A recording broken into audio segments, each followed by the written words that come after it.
Bismillahirrahmanirrahim. Assalamualaikum warahmatullahi wabarakatuh. Alhamdulillahirabbil alamin.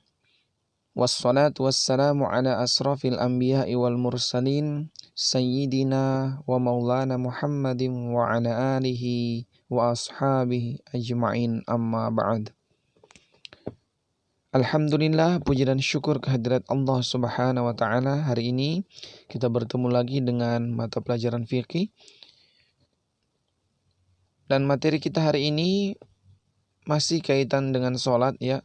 Jadi dalam 3 pekan terakhir ini kita masih mempelajari materi berkaitan dengan sholat ya. Kalau awal-awal atau materi pertama tentang sholat itu kita telah membahas tentang pengertian, hukum, dalil, kemudian syarat wajib dan syarat sah sholat, kemudian ada rukun sholat.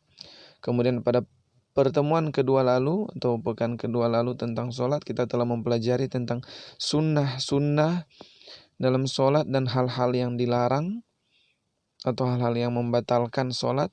Maka saat ini kita akan mempelajari tentang ketentuan waktu sholat fardu. Baik, seperti biasa sebelum memulai materi, Pak Guru mengingatkan kepada kita sekalian ya, karena kita masih dalam masa darurat Covid seperti ini, agar kita tetap senantiasa rajin cuci tangan, jaga jarak, jauhi kerumunan ya, kemudian tetap gunakan masker. Semoga kita senantiasa dalam lindungan Allah Subhanahu wa taala, dimudahkan dalam segala urusan dan dijauhkan dari berbagai macam kesulitan. Amin ya rabbal alamin. Kita akan langsung masuk pada materi, tapi seperti biasa sebagai makhluk yang lemah, tentunya kita harus senantiasa mengharapkan bimbingan dan petunjuk dari Yang Maha Besar Allah Subhanahu wa taala, Tuhan yang Maha Kuasa. Oleh karenanya marilah kita dahului dengan doa belajar, diawali dengan membaca basmalah. Bismillahirrahmanirrahim. Allahumma rabbana zidna ilman warzuqna fahman. Baik adik-adik sekalian, kita masuk pada materi, namun kita dahului dengan tujuan pembelajaran. Jadi tujuan pembelajaran kita pada hari ini yaitu setelah mempelajari materi ini diharapkan kalian para peserta didik yang pertama dapat menjelaskan ketentuan waktu sholat fardu. Yang kedua dapat menjelaskan waktu yang dilarang untuk mengerjakan sholat. Yang ketiga dapat menjelaskan ketentuan sujud sahwi. Ketentuan waktu sholat fardu. Nah, salah satu syarat sah sholat adalah telah masuk waktu. Jadi, jika sholat dilakukan belum masuk waktu atau belum waktunya, maka sholat kita dianggap tidak sah. Dan setiap sholat fardu telah ditentukan waktunya. Allah Subhanahu wa ta'ala berfirman di dalam Al-Quranul Karim, Bismillahirrahmanirrahim. Innas sholata kanat 'alal mu'minina kitaban mawquta. Yang artinya sesungguhnya sholat itu adalah fardu yang ditentukan waktunya atas orang-orang yang beriman. Quran surah An-Nisa ayat 103. Jadi sholat itu tidak sembarangan ya. Jadi sholat itu ada waktu-waktunya. Kalau kita ingin cepat-cepat, tetap kita harus menunggu waktunya. Karena salah satu syarat sah atau yang menyebabkan sah sholat itu salah satunya adalah telah masuk waktu. Sekarang masuk waktu subuh dan waktu zuhur. Yang pertama subuh. Waktu subuh itu yaitu dari terbit fajar shadiq sampai terbit matahari. Jadi ada itu terbit fajar shadiq ya. Mungkin antara kisaran jam 4 lewat ya sampai setengah 5 itu sering berkutat di waktu-waktu itu terbitlah fajar shadiq. Nah, apabila telah terbit fajar shadiq maka telah masuk waktu subuh. Kemudian batas waktunya hanya sampai terbit matahari. Kemudian waktu zuhur. Awal waktunya yaitu setelah condong matahari ke barat dari pertengahan langit. Jadi ketika matahari telah berada tepat di atas kepala kita ya, atau telah berada tepat di puncak ketinggiannya, kemudian sudah condong sedikit ke arah barat, ya, dari pertengahan langit itu, maka itu sudah masuk waktu zuhur. Sampai dan akhir waktunya apabila bayang-bayang suatu benda telah sama panjangnya dengan benda tersebut. Jadi apabila kita taruh sesuatu benda di bawah terik matahari, katakanlah benda tersebut adalah sebuah lidi yang panjangnya 2 jengkal. Nah, apabila bayangan lidi tersebut sudah 2 jengkal panjang bayangannya, maka saat itu sudah masuk waktu asar. Jadi waktu zuhur itu dari awal condong matahari, ya, matahari condong ke barat dari pertengahan itu, dia condong ke barat dari pertengahan langit, dan akhir waktunya itu sampai masuk waktu asar, yaitu apabila bayangan suatu benda telah sama panjangnya dengan benda tersebut. Nah, masuk waktu asar. Waktu asar itu waktunya mulai dari habis waktu zuhur, yaitu apabila bayang-bayang suatu benda tadi telah sama panjangnya dengan benda tersebut. Jadi kalau benda yang kita tes tadi, yang kita taruh di bawah terik matahari, panjang bayangannya sudah sama dengan bendanya, maka sudah masuk waktu asar. Dan waktu asar sampai terbenam matahari. Kalau sudah terbenam matahari, maka sudah selesai waktu asar karena sudah masuk waktu maghrib. Kemudian waktu maghrib, waktunya mulai dari terbenam matahari. Jadi apabila matahari sudah terbenam, sudah selesai waktu asar, maka sudah masuk waktu maghrib. Sampai terbenam syafaq merah. Jadi ketika kita memandang ke arah terbenamnya matahari sore-sore itu, kita akan melihat matahari yang kekuning-kuningan saat masuk dia akan berubah menjadi kemerah-merahan. Apabila dia sudah kemerah-merahan itu sudah masuk waktu maghrib. Dan apabila syafaq merah tersebut atau kemerah-merahan tersebut, cahaya merah di kaki langit sebelah barat tersebut sudah hilang, maka sudah habis waktu maghrib dan masuk waktu isya. Nah, waktu isya mulai dari hilangnya syafaq merah. Jadi ketika selesai atau habis syafaq merah tadi di kaki langit sebelah barat, sebelah terbenamnya matahari, itu apabila sudah terbenam atau sudah hilang syafaq merah tersebut, maka sudah masuk waktu isya. Dan waktu isya ini sampai terbit fajar shadiq, sampai masuk waktu subuh. Nah, Rasulullah SAW kerap kali mengakhirkan sholat isya hingga sepertiga malam. Maksudnya adalah karena Nabi hendak bangun dan melaksanakan juga sholat tahajud, maka Nabi sering melaksanakan sholat isyanya nanti di sepertiga malam saat beliau akan dekat-dekat melaksanakan sholat tahajud. Ya, saat beliau akan sambung dengan sholat tahajud.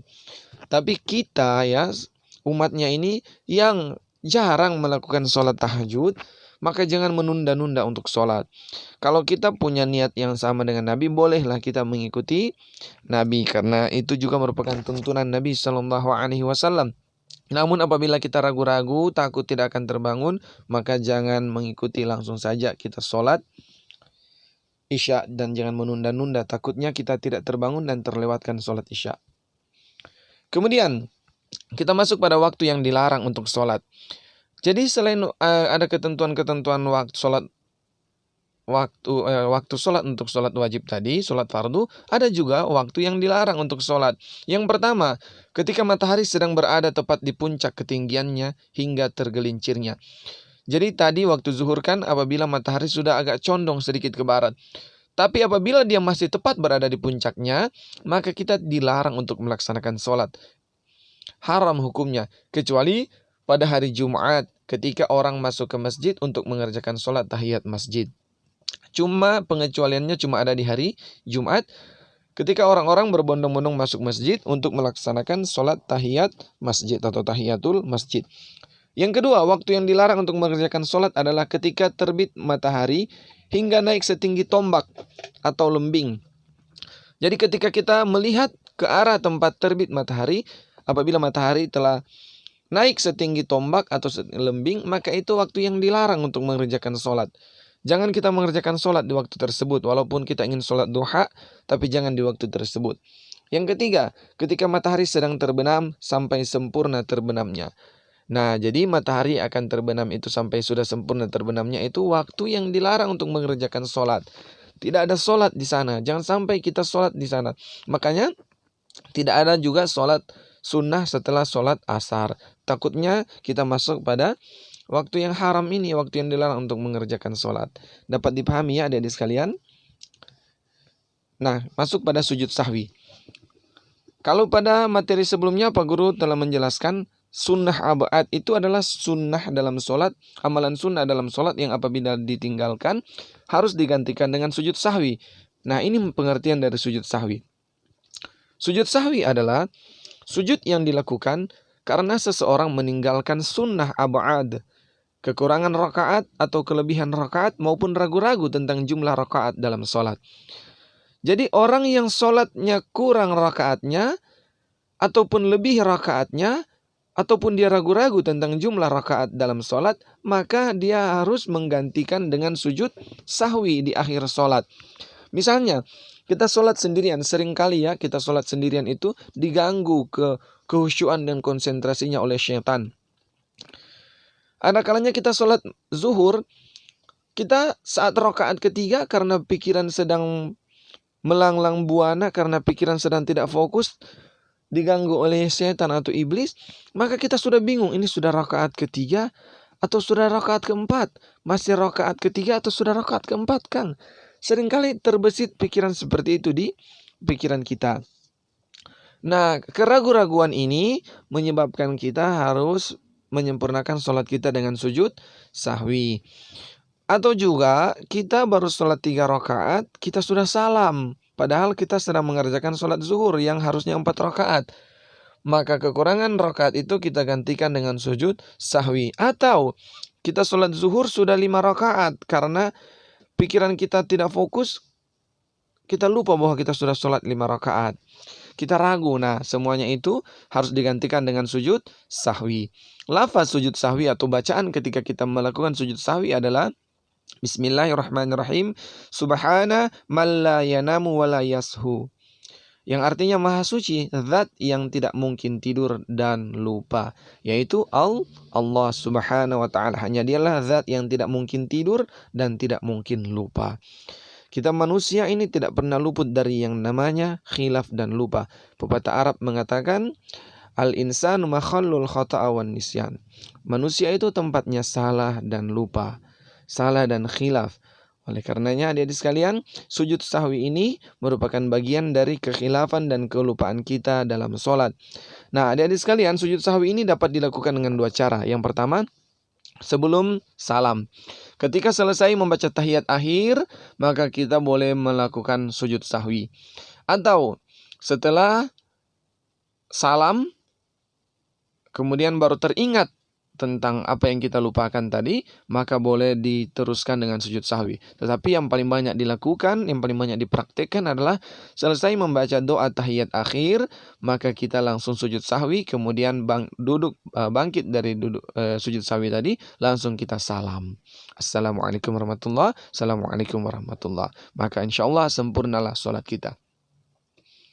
Nah demikian adik-adik sekalian, jadi sangat penting mempelajari materi ini. Jangan sampai ya kita tidak tahu tentang waktu-waktu dalam untuk sholat fardu tadi. Jangan sampai kita berpatokan bahwa subuh itu 4:30, zuhur itu jam 12, asar itu jam 3, maghrib itu jam 6, isya itu jam 7. Tidak ya adik-adik sekalian. Nabi Muhammad SAW tidak pernah mengatakan demikian. Nabi tidak pernah mengatakan, wahai umatku, zuhur itu jam 12, asar itu jam 3, maghrib itu jam 6, isya itu jam 7.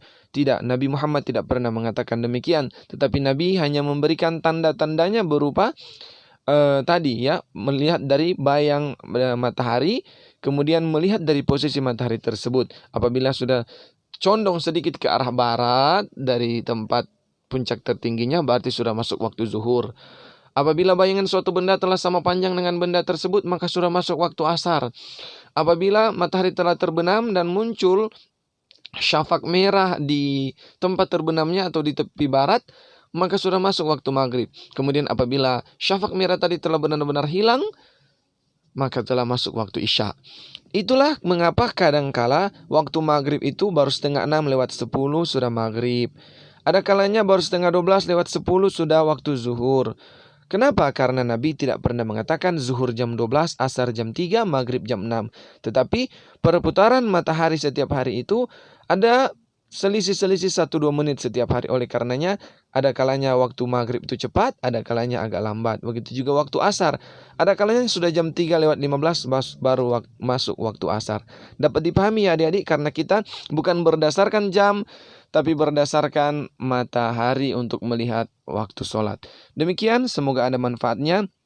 Terima kasih atas segala perhatian dan mohon maaf atas segala kekurangan.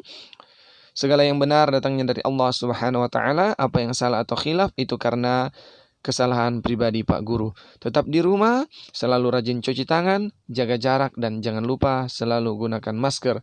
Semoga kita selalu dalam lindungan Allah Subhanahu wa taala dan semoga pandemi ini segera berlalu. Amin ya rabbal alamin. Akhirul kalam, wallahul muwafiq ila aqwamit thoriq. Wassalamualaikum warahmatullahi wabarakatuh.